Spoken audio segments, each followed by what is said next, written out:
Good afternoon and thank you all. And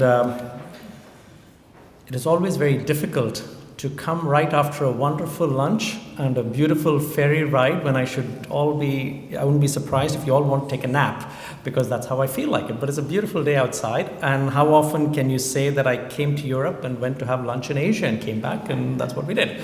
So I know we are running slightly behind, and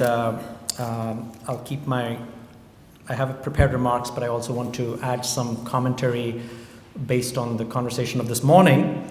But first of all, good afternoon, and thank you, President Gulai and my friend Noel, distinguished guests and faculty and students of this esteemed university. It's my pleasure to be here for this conference. And as you may know, and I'll tell you my background story just to situate my educational story in some ways. I feel a particular kinship, an attachment to this place without even realizing it, because of your founder, Cyrus Hamlin, who was the co-founder of Robert College, who after his time here in Istanbul returned to his native New England and became the president of Middlebury College in 1880. And Middlebury College is one of the top-ranked nationally known liberal arts colleges in Vermont, where I have the pleasure of being a faculty member since 1990 for the last 24 plus years. We too have a Hamlin Hall, not as grand as the one you have here. But Cyrus Hamlin, if you go back through the biography, is particularly known for his tenure at Middlebury because he took the very important and courageous decision to open up the previously all-male liberal arts college to women. And the first woman, May Chellis, was admitted in 1883. Today's graduating class from Middlebury College is 50% female. So the college owes a debt to Cyrus. President Hamlin had the courage and the conviction of his principles, upbringing and life experiences, I'm sure, to follow through at a time with decisions that were not popular or encouraged in a conservative academy. So when we think about the world around us, as we've been doing since this morning, is particularly tough, and that taking a stand or making decisions is next to improbable, it might help to think back to educators like Hamlin and the decisions that he took, whether in helping found the forerunner to this august university or to admit women in a prestigious New England liberal arts college. I also have another particular attachment because, as I was telling some of your organizers, in the year 2000, Middlebury College celebrated its bicentennial, and I was in the bicentennial commission of organizing a year-round festivities. And I know this conference is coming at the end of your celebrations, but I take my hat off for all of you for marking the 150th anniversary on all the hard work that goes into marking such an occasion. I thought I'll do the reverse of what John did to give you a sense of how we at Middlebury have looked at globalization and what makes it an interesting model. Ultimately, there are different pathways to globalization, not surprisingly, and the model that John presented is one version that fits many, many students and very successfully, but then there are other models, and ultimately universities have to make the choice. So as I've noted, and if you looked at my biography, we are right now in California. And we moved to California in 2008 when the Monterey Institute of International Studies, which was previously a private standalone graduate institution of 800 students, officially became a graduate school of Middlebury College in year 2010. So this is one of those rare cases of a merger in higher education. You hear of mergers and acquisitions in corporate America, but in higher education, this was an interesting one that started in 2005 and had a long courtship before the two institutions decided they were going to get hitched in year 2010. But Middlebury, even though it's known for its New England Liberal Arts College and has been so for 214 years, is also home to the immersion language programs, which will complete 100 years next year. These are summer-long, 9-week, 12-week immersion language programs where you come in, take a pledge that you will speak English or your mother tongue, and you come out 9 weeks later being fluent in the language that you code, because we throw you into the deep end and you completely get immersed, and it's been very successful, obviously, for the last 100 years. It's also home to the CV Star Schools Abroad, which are now in 36 cities and 16 countries. And the way we have done study abroad, which is very different than many of the branch campus models, is we want to make sure that the undergraduates who are interested in studying abroad have a demonstrated fluency in a foreign language for 2 years before they are sent abroad. And then we send you to one of the 36 cities in which we have programs. But the programs are not Middlebury programs. I mean, we give you Middlebury credit, we'll give you a Middlebury degree, but we partner with local universities. We make you take classes with local university students, and we make you stay with local families. And we essentially want to throw you into the deep end of the water and teach you how to swim and immerse yourself in the culture, in content, in discipline, in language. It's not for everyone. But obviously it's been very popular because about now half the students who go to schools abroad are Middlebury undergraduate students. The remaining half come from Wellesley and Harvard and Dartmouth and Princeton, from anywhere else. They just want that immersion experience, which they may not get from their home institutions. And we decided to take a pause. We now have the 36th site up and running in Delhi, India, and we are taking a pause and stopping there. What made the connection to Monterey very interesting is Monterey is a graduate professional school. There are 800 students. We offer everything. There are 12 degree programs and home to a number of very prestigious research centers. But everyone who sets foot on the campus in Monterey has to be fluent in a second language, which, if you think about it, is very rare for graduate students. And it's not just a checkbox. They actually have to study at the graduate level in language. So if you're a student in the MBA and you're interested in Latin American business, you will take 12 credits of MBA courses in Spanish. If you're interested in Middle Eastern security issues, you will do it in Arabic. So doing it at the graduate level is not easy. Doing it in English is not easy at the graduate level, but doing it in the language is certainly not very easy. And every student has to be fluent in one language. And usually when I have orientation of incoming students, at Monterey, and I'll talk a little bit more about Monterey because I've been there for now 6 years. It's a graduate professional school. Everyone is, when I ask them how many of you can speak more than one language, they all put their hands up because I know they have to, because they wouldn't be sitting in front of me if they didn't. But what is interesting is when I ask them how many of you can speak fluently, 4 languages, and at least a third of the students still have their hands up. The average age is about 28. And about 35% of my students come from overseas. But that's not the statistic that I find interesting, maybe because I was one of them in a previous life when I came to Purdue University for my graduate school. I was an international student. What I find very interesting is the remaining 65% who are Americans. 95% of them have lived and worked abroad. So in fact, we have a very sort of multinational, multilingual, multicultural campus where people are talking in multiple languages. And of course, any of you who've been to Monterey know that when Governor Pete Wilson was the governor of California, he established, or he christened, Monterey as the language capital of the world. Not just because of Monterey Institute, we are pretty tiny, but there's the Defense Language Institute, which is where the US military sends all the people from the US government who need to learn a foreign language. And so we have a lot of collaboration with them. There's a Naval Postgraduate School, so there's an enormous density of foreign language and cultural influences in those places. What is interesting, and in my own background, as I think I said I was going to share this with you, I did my undergraduate and graduate work in a liberal arts environment back in India, in a place called St. Stephen's College at the University of Delhi, which is one of the top liberal arts colleges under the old British system in India. And then I got my master's in economics, and then I came to the US for my PhD, and then went to Middlebury College, where I've been since 1990. And I think what I want to talk today about is not just how educators like me look at education and globalization, because I'm by profession an international trade economist and a development economist. So these are things I write about, I teach about. But now I'm particularly interested as a head of an institution as to how are we preparing our students for the world that they are going to get into. In Monterey in particular, because it's a graduate professional school where the degrees are everything from MBA to a translation interpretation to an environmental policy, it's a very good policy-oriented school. The tagline when you click on the website is which we came about after having seen what our students get into, is we call Be the Solution.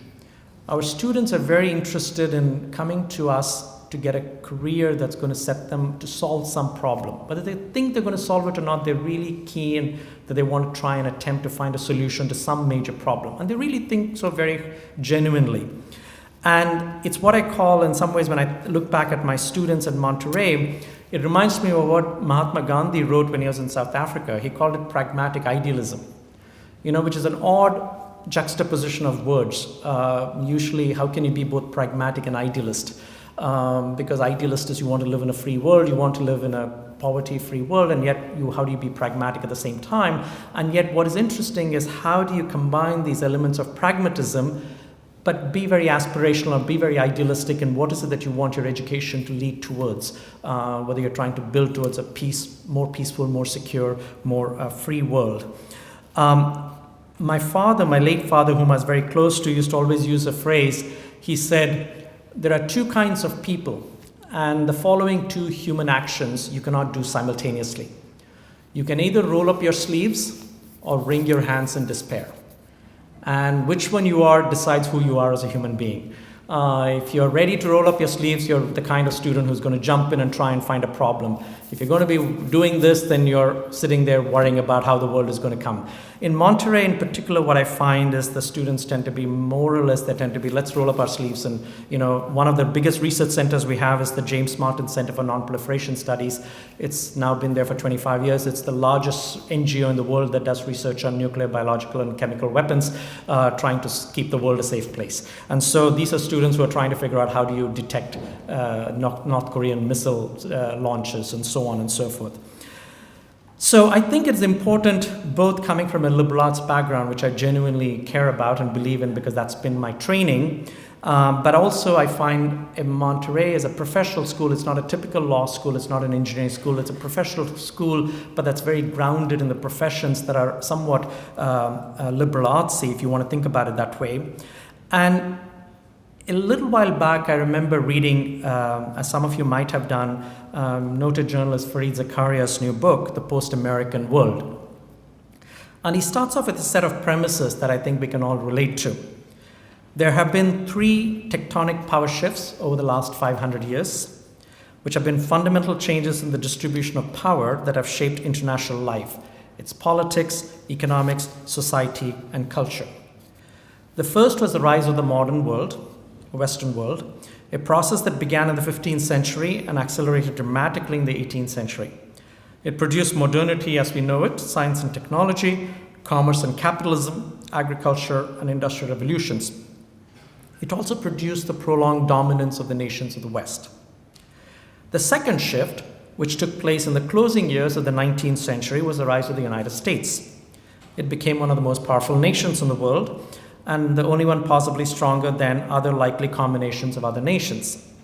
For much of the 20th century, especially in the post-World War II period, the US has dominated global economics, politics, science, and culture. We are now living through the third great power shift of the modern era, the rise of the rest. Over the past few decades, countries all over the world have been experiencing growth rates that were once unthinkable. Sure, there have been booms and busts, and we're coming out of the latest recession, but the secular trend is upward. This growth has been most visible in Asia, but it's not just confined to it. Parts of Africa, swaths of Latin America are experiencing this phenomenon.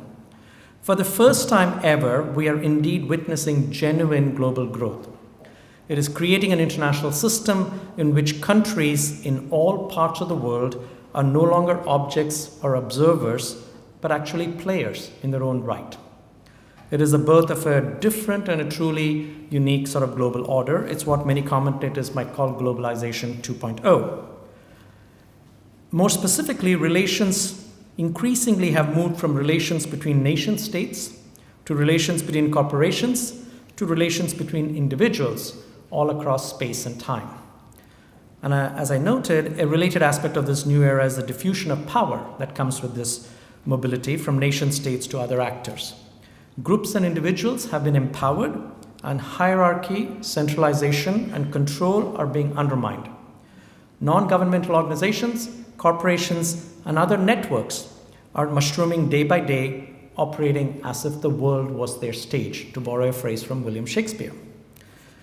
We also live in a world in which our relationships of sociability, our commerce, culture, ideas, manners are increasingly shared, coordinated by new global conversations in these domains, but in which our politics remains inescapably national oftentimes, or even local, centered on the nation states or subnational states that are the only loci of sovereign decision making. And so there exists oftentimes a perennial tension between preparing students for a global world, but also rooted and participating in a localized community. I recall on a recent transatlantic flight from India, I was in a British Airways flight, and the opening lines of their in-flight magazine went something along the following lines.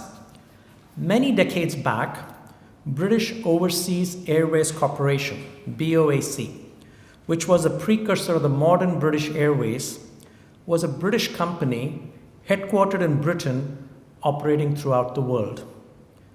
British Airways is a global corporation that just happens to be located in Britain.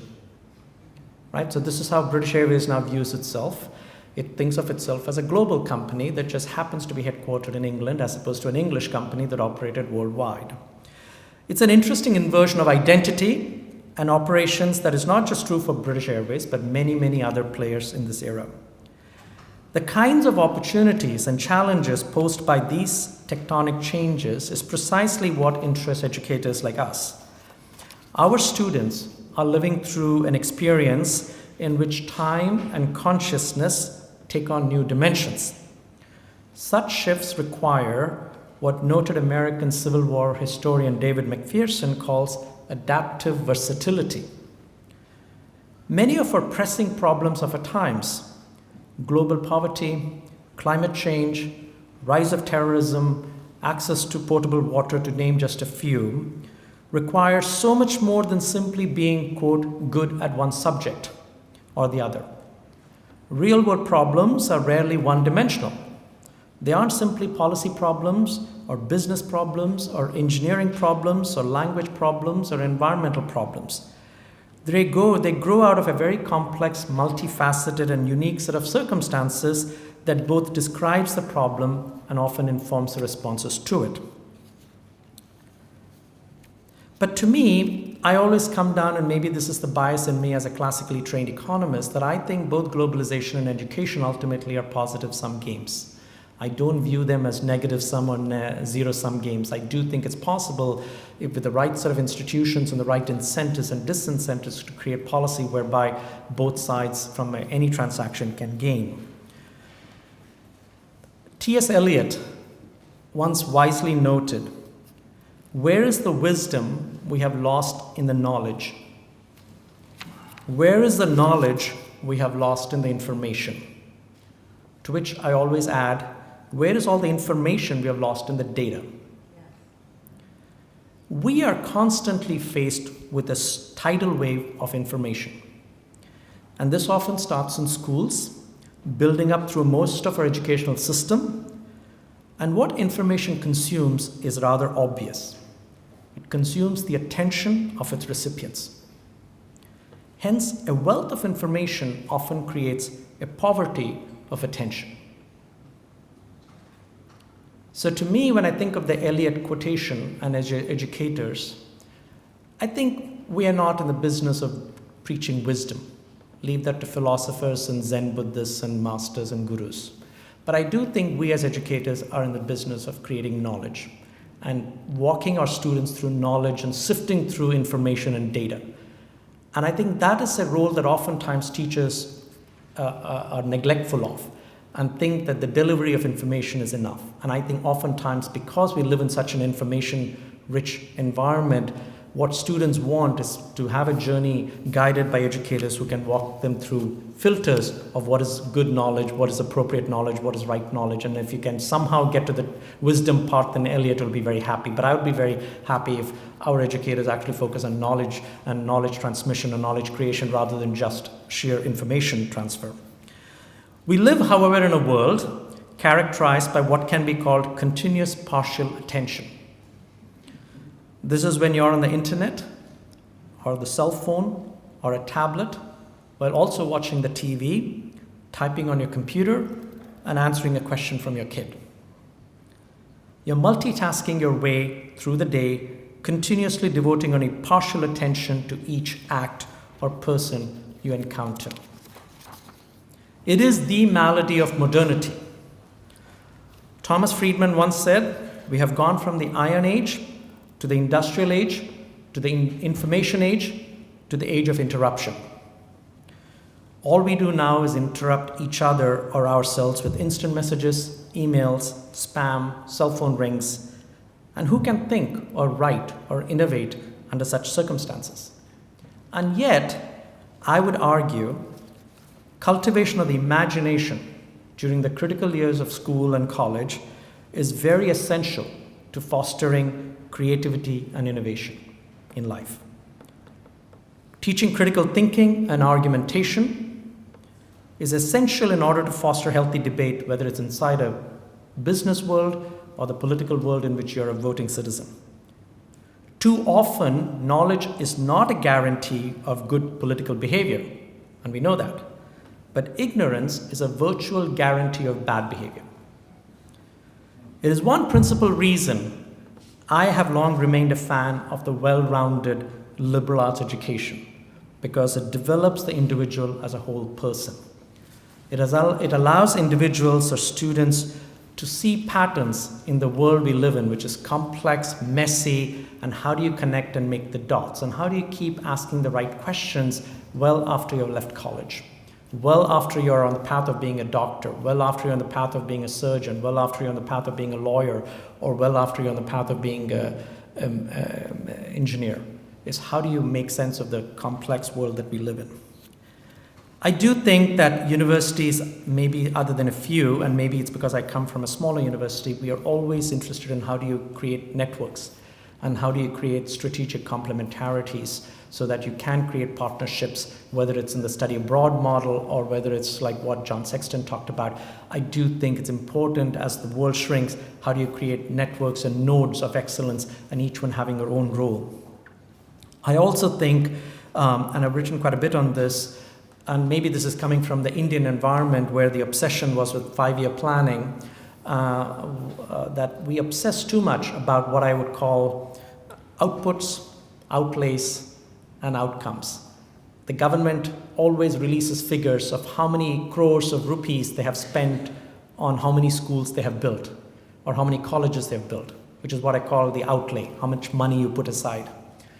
They also emphasize output, how many schools and how much money was spent. Very little is written about or done about outcomes. Do these schools and colleges actually do what they're supposed to do? In the Western world, where I'm living right now, there's a huge debate, as John pointed out this morning, about assessment. Do we know what we're doing when we say we know what we're doing? And how do we know what's the value of a Middlebury degree or an NYU degree or a Harvard degree? Or do you ask the community and the citizenship to take our value for it, to a word for it? So I do think if quality, to me, in academic institution is the currency of the realm, and you cannot sacrifice that at any, quality is very, very important. It's very difficult to attain high quality. It's very easy to lose it. How do you know you continually are assessing your students and your faculty in terms of creating to create the outcomes that we want? I also think, and maybe this is where the development economist in me comes in, I am forever concerned when I compare my educational background with as a professional development economist, is when I think about what is society and the economy doing by way of making it possible for our youth to get jobs. I don't want to confuse this with vocational training and job creation, but I do think in a country like India or China or Brazil, which are huge populations, or even Turkey for that matter, when in India, for instance, 50% of the youth are less than 25 years old. That is a stunning statistic, both opportunistic, but an incredible challenge if you're not creating jobs as they come out of high school and college and the degrees have to lead to something. It's a huge development challenge that educational institutions are not really getting their arms around as to whether what they're teaching is preparing students in order to be employable. The last thing, and I say this having visited many developing countries and arrived at this, and I see this in the US too, but I think the US has done a much better job in spreading the wealth around, is I do get concerned about what I would call islands of excellence. You need to have islands of excellence, and going back to my earlier argument about quality, you need to have high caliber institutions. But we don't want to be in a society where there are islands of excellence surrounded by a sea of underachievement and depravity and lack of achievement, because then it creates a very big divide between the haves and the have-nots. One of the lessons I used to give my economics majors coming out of Middlebury, when they would obsess about, can I get into Wharton School? Can I get into the University of Chicago? Can I get into, and I say, yes, absolutely. If you can get into it, and if it's the right school for you, go for it. But here's what Forbes puts out ever so often as to where did the CEOs of the top 100 companies get their MBAs. And it's a very illuminating statistic when you find out that only a quarter of them have gone to the Ivy Leagues. So in other words, and this is something I struggle with in a country like India, where there's an obsession about the IITs and the IIMs, and they're a wonderful institution. My own institution, St. Stephen's College, is the #1 ranked college, but you can't have one St. Stephen's. What makes a country like India, what a country like India needs, is about 50 St. Stephen's colleges or 30 St. Stephen's colleges, because then it's not just the privileged 250 who get it. It should be. And one of the things that we need to worry about is not to create these islands, but how do you create more of these islands so that more people can get connected and get the educational pathways. The world that today's students graduate into is still the same one world, except there are many doors facing them, and what door they open and what path they take. And today's world, you go down pathways, but you don't go from start to retirement like we did in the 50s or 60s. Oftentimes, somewhere in the middle of the pathway, you come to another set of doors. And whether you call it continual education or you find yourself on a path of lifelong learning, that to know when you come to a next set of doors, how do you marshal the evidence to say, which door do I go down now this time? And that is part of the long-term education that starts really in high schools, but as colleges and in the period that's critical between 18 and 25, in some ways is where I think the formation of preparing the student's mind, I think, is very, very important. Understanding this very complicated, complex, and the messy world, in my view, is ultimately the crux. If we can deliver to the students an ability to really, really understand the world around them, and we make it possible for them to have hope that they can continue to go out and change the world. Because that's really what these students oftentimes want to do. They really do want to change the world, and that's the idealistic part that I was mentioning to you. In conclusion, I would like to end by reciting a well-known passage from Rabindranath Tagore. He was India's Nobel laureate, and this poem, Gitanjali, got the Nobel Prize in 1914. It is a passage that was relevant then and is still pretty relevant today, despite the change of times. And so here's the final paragraph. Where the mind is without fear and the head is held high, where knowledge is free, where the world has not been broken up into fragments by narrow domestic walls, where words come out from the depths of truth, where tireless striving stretches its arms towards perfection, where the clear stream of reason has not lost its way into the dreary desert sand of dead habit, where the mind is led forward by thee into ever-widening thought and action, into that land of freedom, let my people awake. Thank you very much.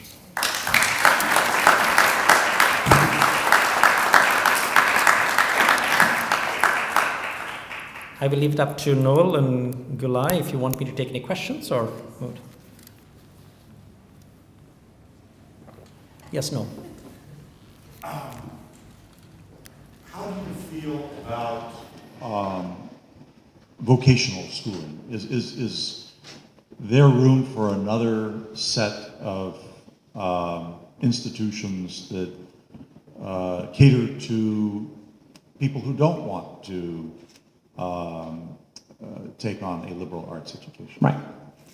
So it's a very good question, and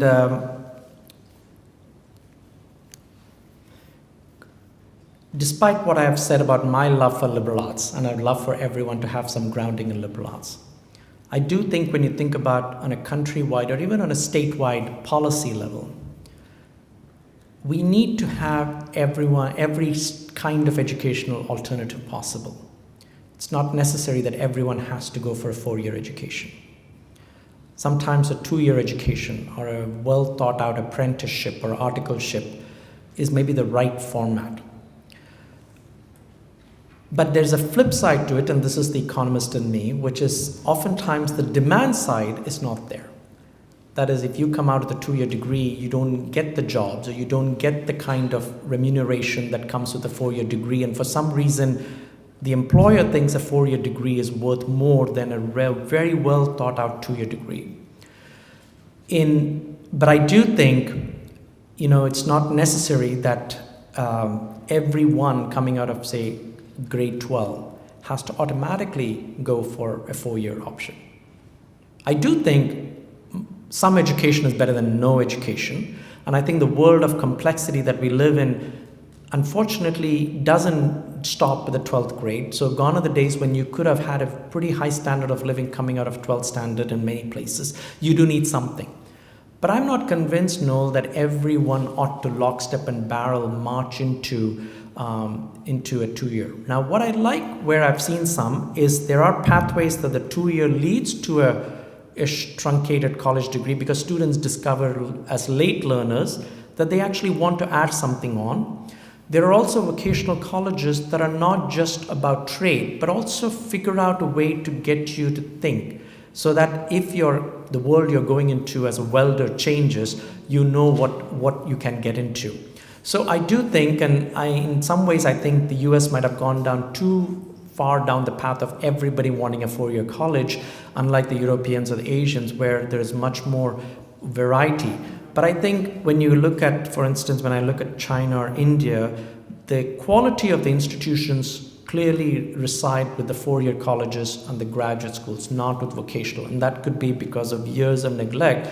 And now the question is, especially in a country like India, they're trying to turn the ship around after 20, 30 years of neglecting it, that how do you build back equity in a vocational training so that it's not a stigma. There's nothing wrong in going to a vocational college because you get something out of it. And there are some very good success stories at a local level that I can point to where industrialists have taken vocational training really to heart, but they also inject courses about environmental sustainability or about ethics, so that these students are going to become a machine welder or they're going to work in a factory, but they're also being taught a little bit about communication, a little bit about what the overall liberal arts philosophy is, and it's not just about how to. But I think that is not a vocational in the strict sense of the word, but in our typology, they will be called vocational. So I am all for let 1,000 flowers bloom for as many types of people to slot themselves into, rather than everybody wanting to get into a 4-year tier 1 liberal arts college. So. Yes, please. Which one was the most popular second language in your institute? So we teach all the UN 7 languages, the 7 of them. It fluctuates. Right after 9/11, Arabic was on a very high. Arabic demand has leveled off. Japanese and Chinese have always remained very positive for us because we are in California. We have a long history with the Pacific Rim.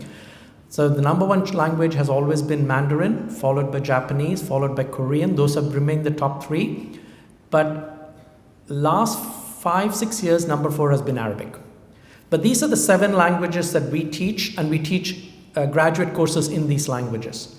But in addition, students always want other languages. They want Turkish, they want any language. And because we have the access to the Defense Language Institute, at any given time, we offer 30 languages. And we offer everything from beginning to graduate level courses in 28 to 30 different languages. But in terms of getting a master's degree, we offer it in the 7 languages.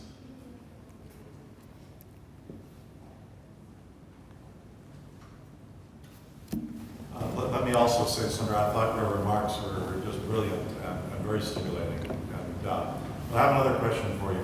How do you feel about a 3-year liberal arts degree? So, I had a 3-year bachelor's degree. As did I. At St. Stephen's College.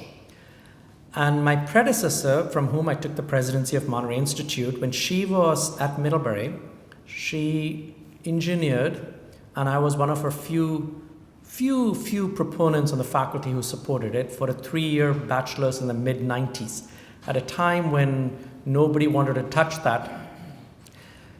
But I think the mistake we made was we took what you would have taken in 4 years and tried to shrink it into 3 years. So we did the same number of credits, which meant that you came the summer before, you did 5 courses each semester, and then by the time your class is as a sophomore, you're already a junior. And then many of the students are going abroad, so by the time you come back from abroad, your peers are no longer there because they are still a junior and you have now moved on as a as a senior. I think that is a mistake. I do think you need to go back and say, how does a 3-year major in economics look like?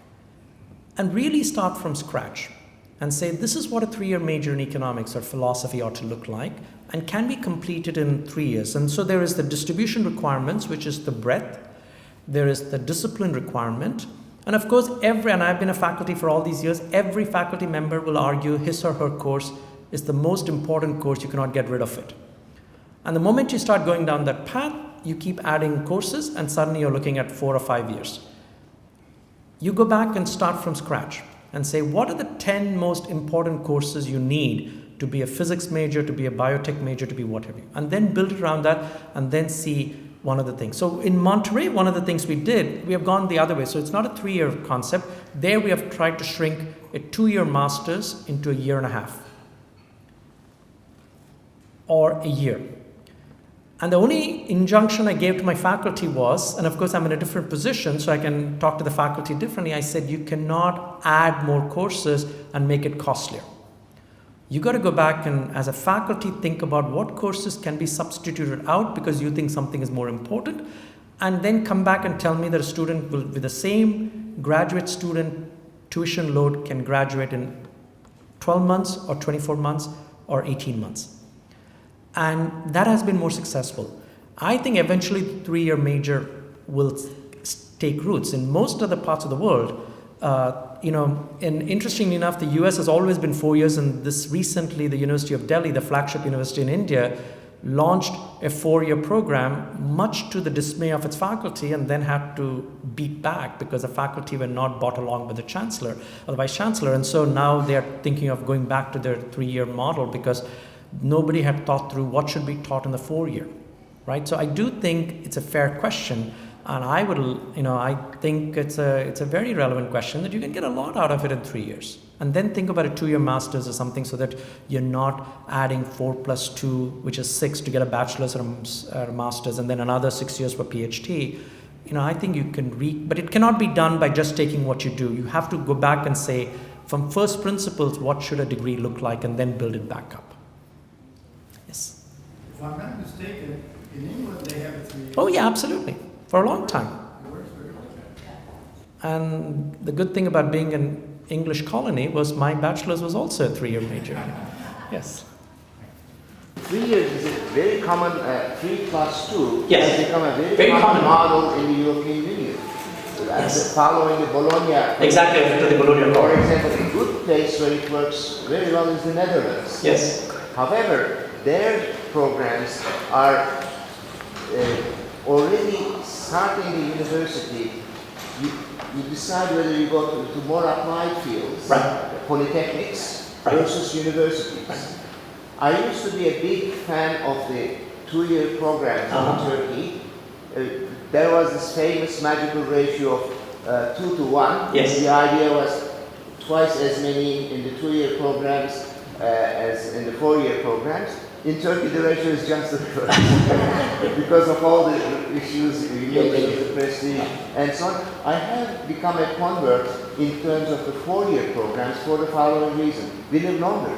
This generation will live to be 100, and why not give them 2 more years of education so that they will be able to change careers, not only, and even professions through their lives. And the societies are becoming able to offer these things. When I went to college in Turkey, there were 5, 6 universities. Now we have 100 state universities and 70 private universities. So the supply is there. And I think to give these notions of ethics, environment, and so on, I doubt if it is possible to do it in 2 years. I mean, I think to be fair, not only have each of the disciplines produced so much more intellectual capital to be conveyed, but I do think if you want to get students to be a good writer, a good communicator, a good thinker, that comes with some reflection, and that takes some, and you have to add it. So I can see the merits of why American institutions are resisting shrinking the 4, but whether we do a 3.5, whether we do some, an interesting model might be actually to do some of this online, some of the basic courses like accounting online, and then come and do more of the courses where it requires the knowledge element rather than the rote transmission of information. And one of the things none of us today have talked about really is what I think this disruptive technology that we are confronting with, which is MOOCs or however you want to think about it, it is going to shake us up. It is not just going to be at the margin. I think colleges that are not willing to experiment on an ongoing basis are going to get surprised. I'm not convinced that eventually a Coursera or a Udacity model will be on par yet with Stanford or Princeton or Harvard or Middlebury, any of these, not yet. But I can see students being able to package a lot of these courses and calling it a certificate and sticking it on a transcript or a resume. And eventually, as more people start doing it, they'll start gathering value. And so universities that are putting their heads in the sand saying, this is a passing fad, I personally think we are in for a root shock. And so one of the things we do at Monterey is I've said to faculty, be as creative and experiment. If you want to flip your classroom, be my guest. We will provide some startup funds. You tell us, but we want to monitor how you're doing. And we want to monitor assessment. Have the students learned? Have they been as participatory? So at some point, we don't have an answer. I don't have an answer as to what this is, but I think this is the phase where you want your faculty to be as creative and experiment to what suits the ethos of that place. So, yes, please. It seems some of the things that we're discussing relate to the fact that there's a discontinuity between early education and university education, college education. And I think the universities and colleges have to work more with the total education system. And that doesn't mean just continuing education, but rather with a concept of even being prepared with one language when you enter school. At what point do you define college? And of course, many places it's defined as learning to articulate beyond 6th grade or 8th grade, which is not comparable in terms of your output. So I think it might be really important for higher education to make itself more available or insert itself more on the beginning education to create a better formula. I mean, right now it's very discontinuous, and I think also as we live longer and we become more intellectual about our work, all of these subjects which are not professional, in other words, you need a certain number of degrees to be a doctor or a lawyer or a mathematician. How many years do you need to study to be a poet? Yes. And yet many people want to be a poet. So they want to go to school and take a 2-year course. I mean, there are plenty of commercial courses that are booming with making profits off teaching antique furniture appreciation or painting appreciation, what have you. People are always sitting into the graduate courses if they have a connection. So there's a huge demand for continuing education for pleasure as well as for repositioning jobs. But there's no mechanism of making units of that education useful. So it's a whole continuum problem, I see. And That's a comment more than a question, but I think probably the universities are in a better position to try and make changes in this direction than the early schools. I mean, my experience was that I was able to get a degree from Princeton in 3 years because I satisfied all of the language and expository writing and other advanced placement courses. So there was a way of measuring whether I had fulfilled a Princeton University degree. But I think that is in some ways it's a great observation, and I'll give you two pathway answers to that. I hear colleagues in my first year program, when I used to be more regularly at the undergraduate college, really lamenting about it. This is at a very prestigious, very high caliber place like Middlebury, lamenting about the caliber of the students coming in certain remedial, there's much more remedial math, much more remedial English, much more remedial everything. And yet nobody wanted to do anything in terms of intersecting with high schools to what can you do. Some of it is beneath the college faculty, and some of it is the high school faculty don't want to be told, and so the partnership has not necessarily happened. But having started out with the negative, let me offer two positive stories where this has worked. I took a leave of absence to direct a graduate professional school in India called the Madras School of Economics. At the same time, I was involved with a non-profit called Institute for Economics Education. My simple mission in life was to promote economics literacy among the people, so that they could understand what a budget was, what a 5-year plan was, and why does economics matter when they open a newspaper. It was very successful, and we did a lot with schools. Because I was also seeing putting on my professional hat that by the time they came to us, it was too late. And if you go back to the schools and see what they were studying, it was abysmal. So we partnered with very many schools, and of course this is a drop in the ocean because we partnered about 25 schools in the city of Chennai or Madras, but there are hundreds and hundreds of schools.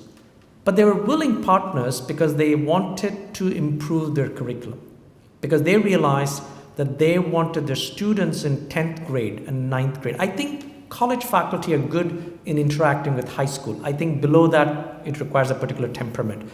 But that was very successful. More recently of note is Middlebury and Monterey together, we created something called Middlebury Interactive Languages, MIL. It is a for-profit company in conjunction with K-12, and it's for language online delivery of foreign languages, but it's for high school students. And the reason for that is because we want the school students to be better prepared in foreign languages before they come to Middlebury. Middlebury is one of the few places where languages are taken extremely seriously, and yet it doesn't have a language requirement.